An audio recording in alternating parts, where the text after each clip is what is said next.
జై శ్రీకృష్ణ. ఇవాళ what I eat in a day అనమాట. మార్నింగ్ బ్రేక్ఫాస్ట్కి వచ్చేసేసరికి మా మమ్మీ జస్ట్ బ్రెడ్లో బన్లో ఆనియన్ టమాటో అవన్నీ ఫ్రై చేసి చిన్న శాండ్విచ్ బర్గర్ టైప్లో ఇచ్చిందనమాట. సో అది స్టమక్ ఫిల్లింగ్గా ఉంటుందని ఇవాళ ఆకలి అవుతుంటే అది తినేసాను. అండ్ ఆఫ్టర్నూన్ లంచ్కి వచ్చేసేసరికి అన్నం పప్పుచారు అనమాట. నేను ఆఫ్టర్నూన్ వీడియోలో కూడా షేర్ చేశాను లంచ్ స్పెషల్ వచ్చేసి.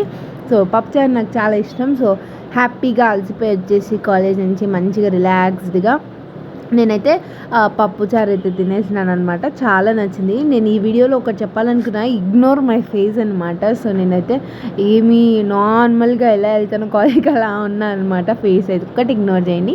అండ్ ఈవినింగ్ కాలేజ్ నుంచి రాగానే ఆకలి అవుతూ ఉంటుంది. సో 6:20కి అలా వస్తానమాట. సో కంకి కాల్చుకొనేసి తినేస్తున్నాను అనమాట. మంచిగా ఉంది క్లైమేట్ అని ఎంజాయ్ చేస్తూ కంకి అయితే తినేసాను. అండ్ నైట్కి వచ్చేసేసరికి మా మమ్మీ డిన్నర్ కోసం అనేసి and chapati and palak tomato curry చేశారనమాట. సో నేను చపాతీని పరోటా లాగా రుద్దుకొని నేను చేసుకున్నాను అనమాట. అదైతే పొర్రలు వచ్చి చాలా యమ్మీగా ఉండిందనమాట.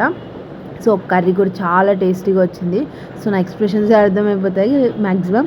సో చాలా బాగుంది అనమాట. మీరేం తిన్నారు కామెంట్ చేయండి. Bye guys.